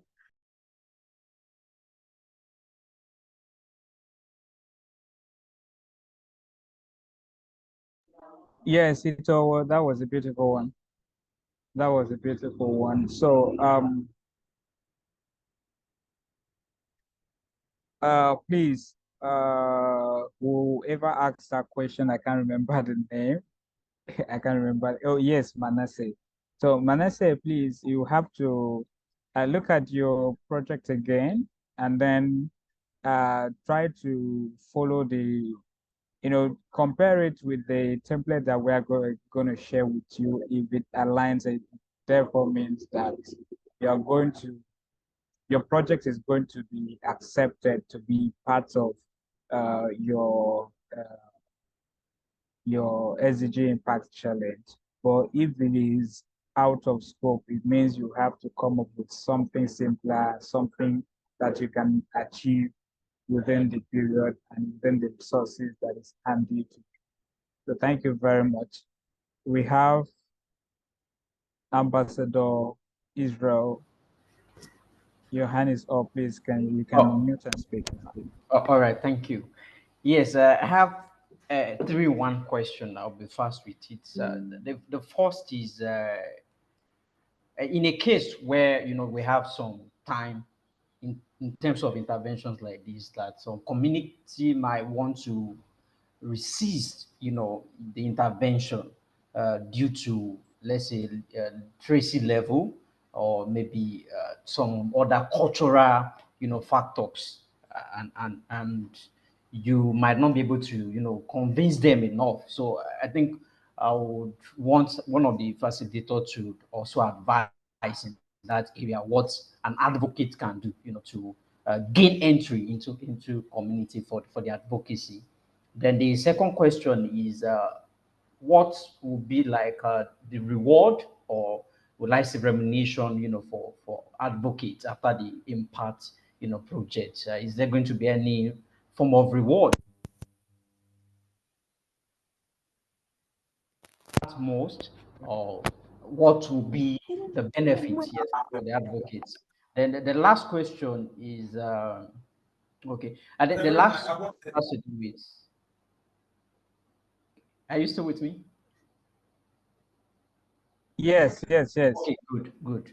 So my last question will be, I think it's important that it's not a question anyway, it's like an appeal to see how we can get like what we call introduction letter, because sometimes it's difficult, especially when you are dealing with schools, or with government parastatals, to ensure that they give you the needed attention, or audience when you want to speak with them. So I don't know if there's going to be anything like.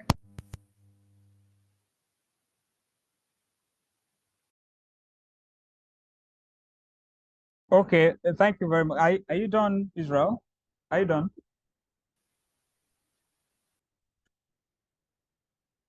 Hello, are you done? Yes, I'm done. I'm done. Okay, okay. So although I didn't get your first question very well, but I got the second and the third one. So of course, the benefits you're getting from this program is beyond your certification as SDG advocates. You will be getting certification as number one. And number two, it is an opportunity for you to get aligned with one of the partners organization. We we are establishing collaboration with organizations locally and internationally, and to just to see where we can uh, establish an alignment between these organizations and the participants of the SDG Connect. Because of course, we are working around the SDGs. We are working to promote the SDGs, and there are organizations that are already supporting, that are already working, they're already doing something in line with a particular SDG, one or two. Take, for instance, you have an organization that is working to promote SDG 7, clean and affordable energy. So, and we have a participant who intends or who wishes to take an action in that regard. So what we intend to do is to look at the initiative that you have and then see in the list of our partners, which of the partners can we recommend to you, so that we pitch your initiative to this organization and say, okay, in our list, we have 3, we have 10, we have 20 persons who intend to do something in line with what your company or your organization is doing. So that is, the collaboration is going to be another bigger benefit that you get from this program. So we recommend these organizations to you. They look at your initiative, the solution you want to solve, and then they can take it up. So what you do is you are only implementing while they provide the resources that you need to use for that project. I don't know if you get. And outside implementing a project, we have had instances where we recommend individuals to organizations that end a job for them at the end of the collaboration. So it is not a collaboration that is just one end. It's wide, it's broad. So as much as you're able to establish a good relationship with the partners if possible. If possible, you have a partner to work with. If you're able to establish a good relationship with the partners, you can end yourself, something beyond the success of your initiative. So I hope I've been able to answer. I hope I've been able to answer question 2 and 3. Okay, let me add a little. Okay. Okay, so this particular intervention actually works perfectly, particularly for coppers, because there are opportunities in different ways. During our time in service, what we had was MDGs as a CDS, and I was privileged to also head that during my time, because already I started volunteering in NGO before I went to the field. And this provides you that even though you are serving, you have opportunities to some trainings because they have seen that you are interested in a particular area. You'll be invited to some programs, some trainings, and possibly also kind of some interventions. If you are very good at it, you can also become a facilitator even at the level when you are serving. So that automatically supports your bills. Why? This is like the direct benefit.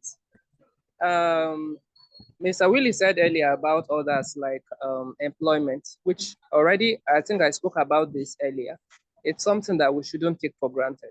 It's very, very important. And the location you are going, very few persons may be interested, as in it may be a novel intervention in such an area. So any little thing can become blossom into something very big. So that is why most of the interventions we advise that it should be scalable intervention.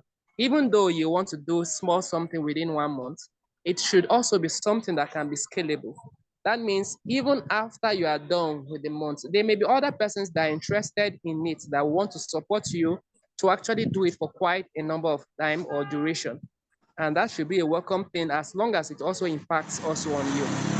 Then the first question you spoke about community entry.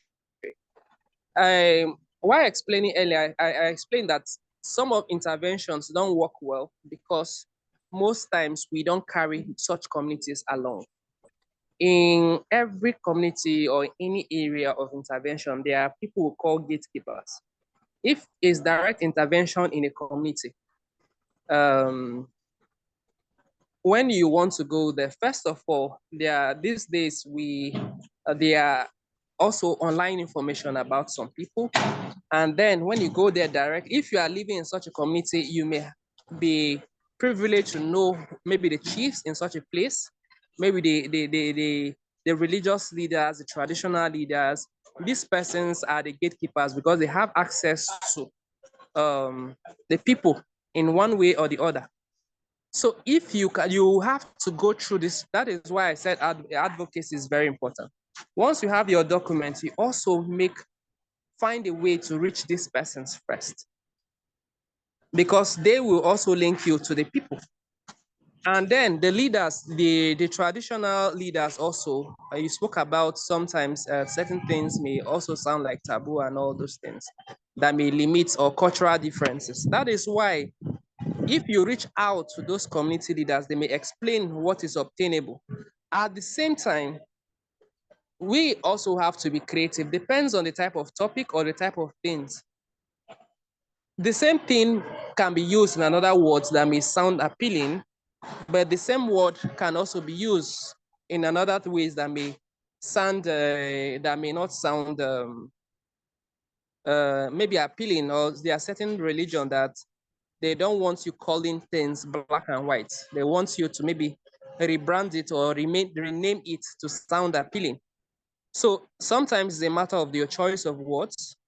But if, for example, you are going to meet a chief and you don't know that tradition, it's good that you also find a young person within you or within your locality that can connect to what the chief expects of you. Don't go there in ignorance. So you ask about this thing, and then somebody within the community that maybe you are close to may also help you, giving you advice that of what works in such a location. background information is important before going, even before you meet the chief. People within your house, people within your locality, 1 or 2 persons may be that very outspoken person that will tell you certain things that work on, may not. With that, you're also working with corpers, and during the service, we even have technical persons if it's MDGs, in short, all the CDS have people that also serve as guides. And then we also are here to also support. So in such an intervention, once you get those background information, you'll be able to know how well to go. Sometimes it's your appearance. Maybe as a lady, you are not supposed to wear trousers when going to see a chief and all that. That means you have to appear in gown and all those things. Those things are background checks that you need to ask. Once you are informed better, you go there and present your case. And also you have to make it relatable. If you are going to talk with somebody that is not that exposed, then you also have to bring down the explanation to the level the person understands. If it's also at the level at which the person does not understand English, that means certainly your team should have people also from the community that have already understood what you are talking about. And if your intervention is targeting young people, that means the youth leader in that community, you have to find a way to win him over, because he may also be your mouthpiece in the presence of the chief. And if already you have gotten one of the main persons and maybe you have gotten women leader in such a committee, it makes the work easier. Even if the chief is not interested, they may make it still work. So those are the things. And so the gatekeepers are important, because if they don't accept, even on the day you want to plan your program, they may come and scatter it. I've seen some interventions like that. So I think with this, it can also support you with the knowledge and with the connections you have after interacting with some of these persons. They'll water the ground for you to carry out such interventions. Thank you. All right, sir. Thank you, sir. If I may just quickly add to that, for your first question, I would say, outside of doing the background work, look for persons that have recorded success on certain projects in that community, whether it was advocacy or an action-based project. So look for them and ask them what they did for them to record such success. I think that information will help you to penetrate that the community. Then for your second question, outside of all of the advantages that you would get with recommendations and collaborating with NGOs and all of that, as it is now, social media is the new CV. In case we're not aware, let me just say it again. Social media is the new CV. And I know that we have emphasized on documenting your project.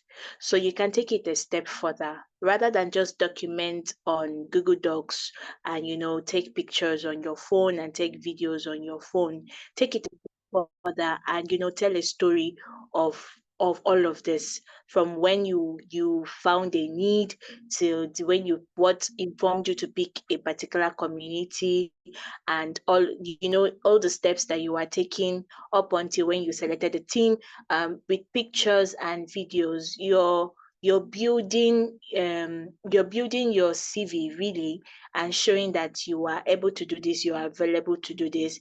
You are also attracting people. You're attracting the right people to see all that you are about. In all of this, you are also building your actual CV, because this might be the one opportunity or the several opportunities you would get to build your work ethics, your teamwork, your volunteering, and it would count in so many ways if you want to further your education and all of those. So I just wanted to point out these other benefits that you may think it's little, but it's a lot. So consider documenting the entire project process of implementing this SDG impact project, and I'm certain that in a lot of ways it will draw the right attention to you. And then something else, we are doing this as a community collaboratively. So imagine that 18 of us on this call, do an SDG impact project all in September, and we talk about it en masse. Under one umbrella that this is an SDG Connect, SDG impact project. That in itself is a lot of visibility. So I just wanted to add that on. Mr. Willie, the floor is yours. Thank you. Thank you very much, Ito Ekarete and Mr. Emmanuel. You've given a very beautiful insight to that question, and I hope that was satisfactory to Ambassador Israel. Okay, so we have Dan Abu. Dan Abu, your hand is up. You can unmute and tell us your question. Okay, thank you very much. Okay. So thank you. Am I audible, please? Yes, you're very audible. Okay, thank you. Mine is not a question, but I don't know whether I can still add to what have already been said.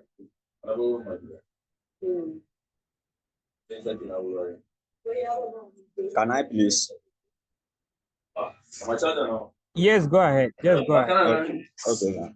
So I thank you for the opportunity and everybody that is presently here and participating in this activity, in this program. I want to count it as a privilege. It's a privilege. Why I want to say is that I want to encourage us, the people present, that it's not something that we should be scared about. The main thing is to know how to do something. And how do you know how to do something? You know how to do something when you mingle with people that know how to do it, or you research it. And this platform is one of the medium that we can learn how to do what we need to do. So when it comes to social development project, which is what we're talking about here, you may think that you as a single person or as a group, or you that you are no entity at all, don't have impact to make. But the area that CSOs and every social worker is being looked at these days now, people hold them in high esteem because of achievement that other organizations or individuals have made. So what I'm saying that is that we should not consider ourselves as being little to make an impact. What is there is for you to read which thematic area are you based on? Which problem do you want to solve? And in doing that, you need to know the onions, as I said. So some of us in my organization, some of us who don't want to read, we don't want to even know the issues that are even on ground. You understand? So by the time you are be able to major in one area or one or two areas that are serious concern, reading about them and then knowing about solutions that people are profile, you can also innovate your own to meet, and that's what we're talking about, the localization of the SDG now. You can now localize the solution that will fit your own locality. So let's talk of advocacy, for example. What's advocacy? You are making a plea also to say for a cause. So if there's a cause that you want to make it to change, or a cause that you are fighting for, then you need to know the problem of that cause. What's the real problem? So, and then you now need to know, when you're advocating, you need to back it up with some argument, let's say that, or some document. So now you need to go and do research. What are those obtainable policies that Nigeria have, that if we're talking about climate change now, that we need to make? So my contribution is that let us not be scared. Let's go to the field, but let's also learn. And if we are confused, we can always ask questions. And this is because the achievement that NGOs, CSOs, and individuals have made with respect to selfless service have been very, very much witnessed in our society, that we are not being undermined. And if we start from here now, you can see that it will be the sky will be our limit. I also want to say it's never been long that I came to the scene. I was being coerced to come in around that 218 while I was serving. I even got a blunt request to come and volunteer over there in the north. During that period, it was very, very something. And somebody who volunteered to go there now is in the sector now, is excelling. So what am I talking about? We need to start from somewhere, and we will not regret it. Thank you very much, sir. Thank you very much, Mr. Michael. That was a beautiful one. We have taken note of your point. That was beautiful. Don't be scared. Just take an action. Don't feel you're alone. If you have any question, reach out to us, reach out to anyone within the community, and then let's share ideas together. So again, I would like to buttress on this. The form, the templates will be shared to everyone. Please, if there's anyone on this call who has not been getting emails from us, you can indicate. If you are not on the community, the WhatsApp community, you can indicate, because most of the informations are always shared there. Most of the informations will be shared there. So if you have, if you're not, if you've not been getting the email, if you're not on the WhatsApp community, please let us know now. You can just unmute and tell us before we wrap up this session, because the session is a wrap. We have no more hands up. That is to say, we have no other question. All other questions will be addressed on the platform, on the community, if you're in there. So thank you very much. Mr. Willie, Okay. sorry. Yeah. Okay. Yeah. Okay. Okay. So this just came to mind, and I just wanted to share with the house. I know that a couple of us have raised concerns as regards community being large, where we want to implement our project. So this is an open suggestion. Your project must not happen physically. Okay, so you can have a virtual project. You can have a virtual project. This event is a virtual project. We have not seen any one of you individually. Several persons have joined from several locations, but we've been able to carry this through. It was a 3 months project, and we are slowly coming to an end of it. And we are in some ways, advocating for one of the SDGs, which is the education SDG. So you can take a leave from Reactivate Africa, right, and have a virtual project. It must not be a physical project. So if having a project in a physical location is going to be a big hassle, you should consider a virtual project. Okay, that's one. Then secondly, this might be the first outing for a lot of us here, which is, I'm going to say again, we're a community. So once the information goes live in the WhatsApp community, if you have an idea and you're really scared of going it alone, speak up in the community. There might be 1, 2, 3 persons who might want to partner with you to carry out this impact project. So it does not have to be just you. So when we say do it with a team, it does not necessarily mean that it has to be a team of people outside of the Reactivate community. So if you don't have a team of people outside of the Reactivate community, you have 350 something persons to ask for help or ask for collaborations from. Okay, so I just wanted to say these quick 2 tips. And then lastly, as a good why, try to find a need to solve. So don't go at it out of what you want to do or what you feel you should do. It'll be more impactful if you solve a need. So look for a need and solve it to be easier. So I think this is where I close the curtain for today. Thank you so much, sir, for allowing me jump in at last minute. Thank you. Thank you. Okay.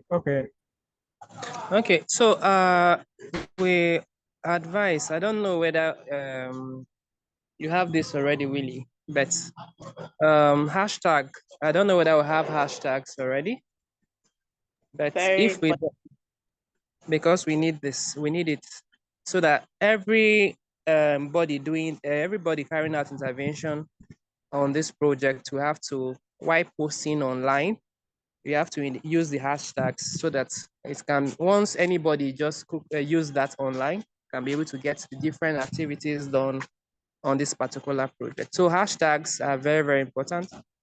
And I encourage everybody. So if they are not yet available, you need to work on that and then share. And for people that maybe have joined also, maybe they really want to do something, but they don't know how to go about it, you can also reach to the team to see how they can help you, maybe in planning one, because once there's a will, there's a way. So that can be the first step. So well done to RAF team and the good work you have always been doing. We continue working together to see how we can add value to the society. So thank you.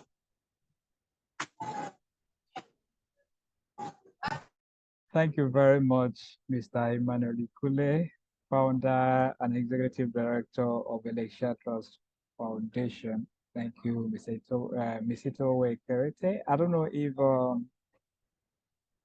Mr. David Umana is still here. He had some issues with his internet. I don't know if he has been able to join us back.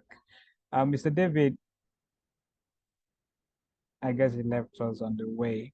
So just a little to add to what Itogowe Character said. Yes, your impact challenge, your SDG impact challenge it doesn't have to be physical.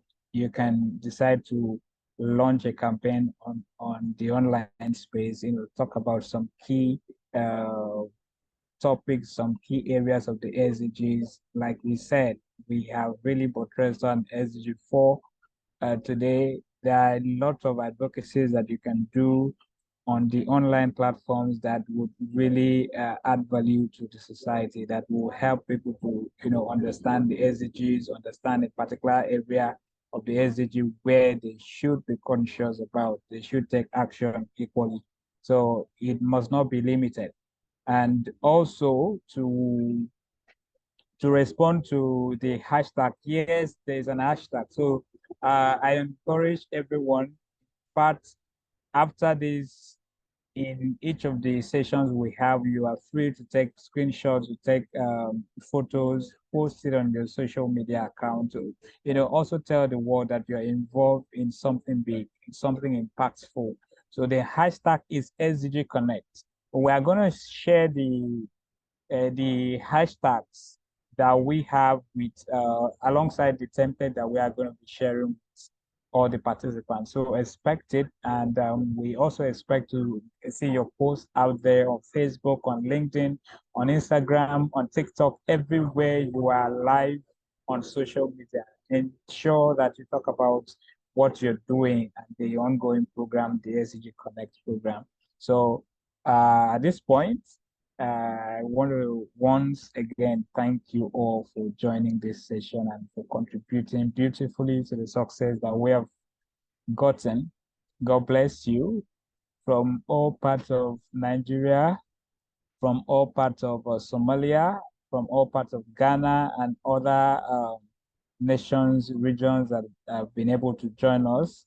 I thank you so very much. Please, the link to the community has been pasted on the comment section. If you're not there on the community, endeavor to join the community. Click on the link, it takes you to WhatsApp. Join the community so that you stay informed. And then again, know that the community doesn't only talk about SDG Connect. It is a circle of leaders. We share opportunities, trending stuff, opportunities that, helps you to elevate yourself, through skills, through grant opportunities, scholarship opportunities, you get it right there. So it is a community that we share very very exciting information. Please take care of yourself and have a wonderful evening. Thank you all. But please, before we wrap up, let's just you can please turn on your video. Let's have a short, something to, something we can use to, talk about what we have done today. So please turn on your cameras, turn on your cameras. Let's take a brief shot.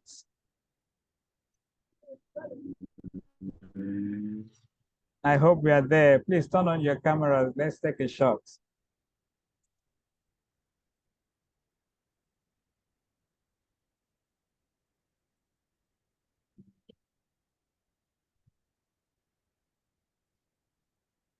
Okay.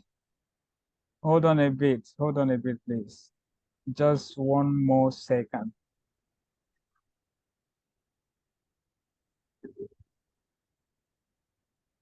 One more second, please. Yes, beautiful faces everywhere. Beautiful faces everywhere. Yes, this is beautiful. Okay, I think we're done. Thank you very much and have a nice night. Bye-bye. Good night, everyone. Thank you so much for having me. Have a wonderful night rest.